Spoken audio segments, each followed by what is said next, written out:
सियावर रामचंद्र भगवान की जय हो। जय सिया राम। कथा प्रारंभ होते सुनु वीर हनुमान आसन लीजो प्रेम सहित अये पवन कुमार लखन सियावर रामचंद्र शंकर तुम सप्रेम बोले खगराओ जो कपाल मोहि वो पर भावो नाथ मोहि निज सेवक जानी सप्त प्रश्न मम काहू बखानी। अक्षराज गरुड़ जी के प्रेम से बोले हे कपाल यदि मुझ पर आपका प्रेम है तो हे नाथ मुझे अपना सेवक जानकर मेरे साथ प्रश्नों की उत्तर बता दीजिए। कथमई कहूँ नाथ मत धीरा अब की दुर्लभ कवन शरीरा बड़ दुख कवन कवन सुख भारी संक्षेप ही कहूँ विचारी। हे नाथ यदि बुद्धि पहले तो यह बताइए कि सबसे दुर्लभ कौन सा शरीर है, फिर सबसे बड़ा दुख कौन है और सबसे बड़ा सुख कौन है, यह भी विचार कर संक्षेप में ही कहिए। संकीय संत मर्म तुम जानहूँ करे सहज स्वभाव बखानहूँ कवन पुण्य सुनि विदित विशाला कहूँ कवन यज्ञ परम कराला। संत और असंत का मर्म वेद आप जानते हैं, उनके सहज स्वभाव का वर्णन कीजिए। फिर कहिए कि श्रुतियों में प्रसिद्ध सबसे महान पुण्य कौन सा है और सबसे महान भयंकर पाप कौन है। मानस रोग कहूँ समुझाई तुम सर्वज्ञ कृपा अधिकारी सात सुनहु सादर अति प्रीति मैं संक्षेप कहूँ यह नीति। फिर मानस रोगों को समझाकर कहिए आप सर्वज्ञ हैं और मुझ पर आपकी कृपा भी बहुत है। भाग सुनिए इनका बेटा अत्यंत आदर और प्रेम के साथ सुनिए। मैं यह नीति संक्षेप में कहता हूँ। नर्तन सम नहीं कवन देई जीव चराचर जाचत देही नरक स्वर्ग अपवर्ग निसेनी ज्ञान विराग भगत सुख देनी। मनुष्य शरीर के समान कोई शरीर नहीं है, चराचर सभी जीवों की यातना करते हैं। यह मनुष्य शरीर नरक स्वर्ग और मोक्ष की पीढ़ी है, की सीढ़ी है और तथा कल्याणकारी ज्ञान वैराग्य और भक्ति को देने वाला। सो तनु धरि हरि भजहि न जे नरे कोई विषय रस संबंध बंध करे कांच की बदले तिले ही करते डारी पर समझ देही। ऐसे मनुष्य शरीर को धारण प्राप्त करके भी जो लोग श्री हरि का भजन नहीं करते और नीच से भी नीच विषयों में अनुरक्त रहते हैं वे पारस मणि को हाथ से फेंक देते हैं और बदले में कांच के टुकड़े ले लेते हैं। नहीं दरिद्र सम दुख जग माही संत मिलन सम सुख जग नाही परोपकार बचन मन काया संत सहज स्वभाव खगराया। जगत में दरिद्रता के समान दुख नहीं है तथा संतों के मिलने के समान जगत में सुख नहीं है। और हे पक्षीराज मन वचन और शरीर से परोपकार करना यह संतों का सहज स्वभाव है। संत सहई दुख पर हित लागी पर दुख हेतु असंत अभागी भूर्ज करु सम संत कृपाला पर हित नित्य सह विपत्ति विशाला। संत दूसरों के भले के लिए दुख सहते हैं और अभागे असंत दूसरों को दुख पहुंचाने के लिए कृपालु संत भोज के वृक्ष के समान दूसरों के हित के लिए भारी विपत्ति सहते हैं जबकि खाल तक उधड़वा लेते हैं। तनयुग खल पर बंधन करई खाल कढ़ाई विपत्ति सही मरई खल बिनु स्वार्थ पर अपकारी कही ब्रह्म पूछा कही सुनोर जारी। फिर तो दुष्ट लोग धन की भांति दूसरों को बांधते हैं और उन्हें बांधने के लिए अपनी खाल खिंचवाकर विपत्ति सहकर मर जाते हैं। हे शत्रु गरुड़ जी सुनिए, दुष्ट बिना किसी स्वार्थ के सांप और चूहे के समान अकारण दूसरों का अपकार करते हैं। पर संपदा विनाश न साही जिमि शशिहे रहती मैं उपल बिलाही दुष्ट उदय जग आरती हेतु यथा प्रसिद्ध अधम ग्रह केतु। वे परई संपत्ति का नाश करके स्वयं नष्ट हो जाते हैं जैसे खेती का नाश करके ओले नष्ट हो जाते हैं। दुष्ट का अभ्युदय उन्नति प्रसिद्ध, अधम ग्रह केतु के उदय की भांति जगत के दुख के लिए ही होता है। सत उदय संतत सुखकारी, विश्व सुखद जिमेंद्र समारी। परम धर्म श्रुति विदित अहिंसा, पर निंदा सम अगन गरीसा। और संतों का अभ्युदय सदा ही सुखकर होता है, जिसे चंद्रमा और सूर्य का उदय विश्व भर के लिए सुखदायक है। वेदों में अहिंसा को परम धर्म माना है और पर निंदा के समान भारी पाप नहीं है। हर गुरु निंदक दादुर होई, जन्म सहस्र पावतन सोई। निज निंदक बहु नरक भोग करी, जग जनमयी बायस शरीर धरी। शंकर जी और गुरु की निंदा करने वाला मनुष्य अगले जन्म में मेढक होता है और वो 1000 जन्म तक वही मेढक का शरीर पाता है। ब्राह्मणों की निंदा करने वाला व्यक्ति बहुत से नरक भोग कर फिर जगत में कौवे का शरीर धारण करके जन्म लेता है। निंदक के अभिमानी, रो रो नरक परहिते प्राणी। होहि उलुक संत निंदारद, मोहनी प्रिय ज्ञान भानुगत। जो अभिमानी जीव देवताओं और वेदों की निंदा करते हैं वे रो रो नरक में पड़ते हैं। संतों की निंदा में लगे हुए लोग उल्लू होते हैं, जिन्हें मोह रूपी रात्रि होती है और ज्ञान रूपी सूर्य जिनके लिए बीत गया अस्त हो गया रहता है। सबके निंदा जे जड़ करही, चमगादुर होई अवतरही। सुनो ताति अपमान सरोगा, जिनके दुख पावनी सब लोगा। जो मूर्ख मनुष्य सबकी निंदा करते हैं वे चमगादड़ होकर जन्म लेते हैं। सब मानस लोग सुनिए जिनसे सब लोग दुख पाया करते हैं। मोह सकल व्याधिन कर मूला, इनके पुनि उपजहि बहुसूला। काम बात कपलो बहु अपारा, क्रोध पित्त नित छाती जारा। सब रोगों की जड़ मोह अज्ञान है। उन व्याधियों से पीर और बहुत से फूल उत्पन्न होते हैं। काम बात है, लोभ अपार बड़ा हुआ कफ है और क्रोध पित्त है जो सदा छाती जलाता रहता है। प्रीति करहि जो तीनों भाई, उपजहि सन्निपात दुखदाई। विषय मनोरथ दुर्गम नाना, तेज सब सूल नाम को जाना। यदि कहीं ये तीनों भाई वात पित्त और कफ प्रीति कर ले, मिल जाए तो दुखदायक सन्निपात रोग उत्पन्न हो जाता है। कठिनता से प्राप्त पूर्ण होने वाले जो विश्व के मनोरथ हैं वे ही सब सूल कष्टदायक हो गए। उनके नाम कौन जानता है, अर्थात वे अपार है। ममता दादु कंडो हर्षाई, हर्ष विषाद करह बहुताई। पर दुख देखि जननि सोई छई, कुछ दुष्टता मन कुटिलई। ममता दाद है, ईर्ष्या डाह खुजली है, हर्ष विषाद गले के रोगों की अधिकता है। गलगंड कंठमाला या मेघा आदि रोग है। पराये सुख को देखकर जो जलन होती है वही सही है। दुष्टता और मन की कुटिलता ही कोढ़ है। अहंकार अति दुखद डमरुआ, दंभ कपट मद मान नेहरुआ। तृष्णा उदर बुद्धि अति भारी, तरुण तिजारी। अहंकार अत्यंत दुख देने वाला डमरू कांड का रोग है।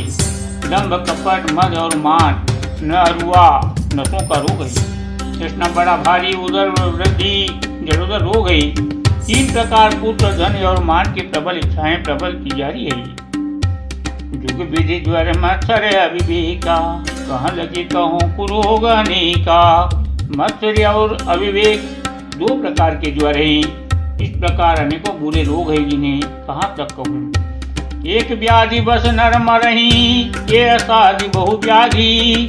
पीड़हि संतत जीव कहूँ, तो कि मिलहि समाधि सियावर रामचंद्र शंकर हो। नेम धर्म आचार तप, ज्ञान यज्ञ जप दान। वेश जपुनि कोटिन नहीं, रोग जाहि हरि जानि सियावर रामचंद्र शंकर हो। एक ही रोग के वश होकर मनुष्य मर जाते हैं, फिर ये तो बहुत से असाध्य रोग हैं। ये जीव को निरंतर कष्ट देते रहते हैं। ऐसी दशा में वह समाधि शांति को कैसे प्राप्त करे? नियम, धर्म, आचार, उत्तम आचरण, तप, ज्ञान, यज्ञ, जप, दान और भी करोड़ों औषधियां हैं, परंतु हे गरुड़ जी, उनसे ये रोग नहीं जाते। यही विधि सकल जीव जग रोगी, सुख हर्ष भय पीत वियोगी। मानस रोग कछुक मैं गाए, हई सबके लखे बिरले नहीं पाए। इस प्रकार जगत में समस्त जीव रोगी है, जो शोक हर्ष भय रोग और स्त्रियों के दुख से और भी दुखी हो रहे हैं। मैंने ये थोड़े से मानस रोग कहे हैं, ये तो सबको, परंतु इन्हें जान पाए हैं कोई गिरले ही। जाने से चीज कछु पापी, नाक न पावहि जन परितापी। विषय कुपथ्य पाए अंकुरे, मुनि हृदय का नर बापुरे। प्राणियों को जलाने वाले ये पापी रोग जान लिए भी जाने से कुछ क्षीण अवश्य हो जाते हैं, परंतु नाश को नहीं प्राप्त होती। विषय रूप कुपथ्य पाकर ये मुनियों के हृदय में भी अंकुरित हो उठते हैं। तब बेचारे साधारण मनुष्य तो क्या कीजिए? राम कृपा नासहि सब रोगा, यही भांति बने संजोगा। सद्गुरु वेद वचन विश्वासा, संयम यह नव विषय के आशा।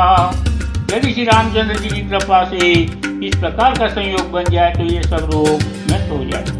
सद्गुरु रूपी वैद्य के वचन में विश्वास हो, विष्णु की आशा न करी, यही संयम परहेज हो। रघुपति भगत सजीवन मूरी, अनुपान श्रद्धा मति पूरी। यही विधि भले ही सो रोग न साही, नहीं तो जतन कोटि नहीं जाही। श्री रघुनाथ जी की भक्ति संजीवनी यही है। श्रद्धा से पूर्ण ही अनुपम दवा के साथ लिया जाने वाला मधु आदि। इस प्रकार का संयोग हो तो वे रोग भले ही नष्ट हो जाएं, नहीं तो करोड़ों प्रयत्नों से भी नहीं जाते। जानिए तब मन विरुज गुसाई, जब गुरु बल विराग अधिकाई। सुमति सुधा बाढ़ई नित नई, विषयास दुर्बलता गई। हे गोसाई, मन को निरोग हुआ तब जानना चाहिए जब हृदय में वैराग्य का बल बढ़ जाए, उत्तम बुद्धि रूपी भूख नित नहीं बढ़ती रहे और विषयों की आशा रूपी दुर्बलता मिट जाए। विमल ज्ञान जल जब सो नहाई, तब रह राम भगति उर छाई। शिवरज सुख सनकादिक नारद, ये मुनि ब्रह्म विचार विशारद। इस प्रकार सब रोगों से छूटकर जब मनुष्य निर्मल ज्ञान रूपी जल में स्नान कर लेता है, तब उसके हृदय में राम भक्ति छा रहती है। शिव जी, ब्रह्मा जी, सुखदेव जी, शंकादि और नारद आदि ब्रह्म विचार में परम निपुण जो मुनि हैं, तब कर मत खगनायक येहा, कहिए राम पद पंकज नेहा। पुराण सब ग्रंथ कहाही, रघुपति भगति बिना सुख नाही। हे पक्षीराज, उन सबका मत यही है कि श्री रघुनाथ जी के चरण कमलों में प्रेम करना चाहिए। श्रुति पुराण और सभी ग्रंथ कहते हैं श्री रघुनाथ जी की भक्ति के बिना सुख नहीं है। समट पीठ जामहि बरु बारा, भंजा सुत बरु मक्का हुई मारा। फूलहि नभ बरु बहुविधि फूला, जीवन लह सुग हरि प्रतिकूला। कछुए की पीठ पर भले ही बाल उगाले, बांझ का पुत्र भले ही किसी को मार डाले, आकाश में भले ही अनेकों प्रकार के फूल खिल उठे, परंतु श्री हरि की विमुख होकर जीव सुख नहीं प्राप्त कर सकता। कसा जाई बरु मृग जल पाना, बरु जा मही सस शीस विशाना। अंधकारु बरु प्रवीण सावे, राम विमुख न जीव सुख पावे। मृग कृष्णा के जल को पीने से भले ही प्यास बुझ जाए, खरगोश के सिर पर भले ही सिंह निकल आवे, अंधकार भले ही सूर्य का नाश कर दे, परंतु श्री राम से विमुख होकर जीव सुख नहीं पा सकता। हिमते अनल प्रगट बरु होई, विमुख राम सुख पावन कोई। भारी मत भर बसे भले ही अग्नि प्रकट हो जाए, ये सब अग्नि अनहोनी बात चाहे हो जाए, परंतु श्री राम के विमुख होने से होकर भी कोई सुख नहीं पा सकता।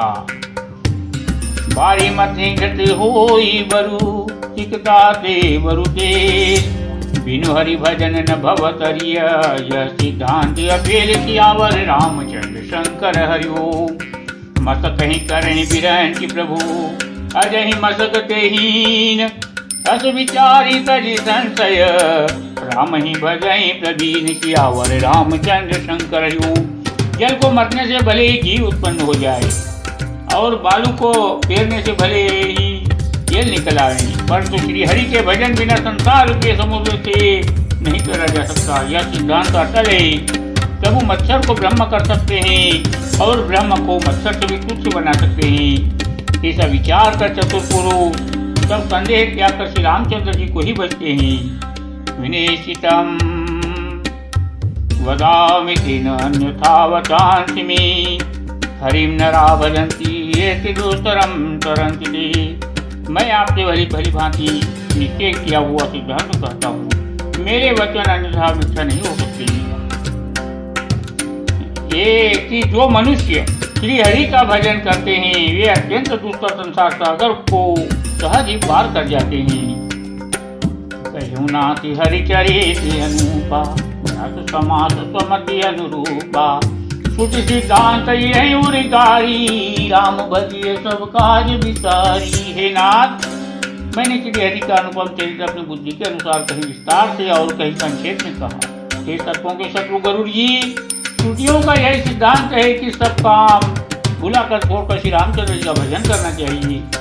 प्रभु रघुपति सजी से ये काही पर ममता जाही तुम विज्ञान रूप नहीं मोहा नाथ चिन्ही मोह पर अति तोहा।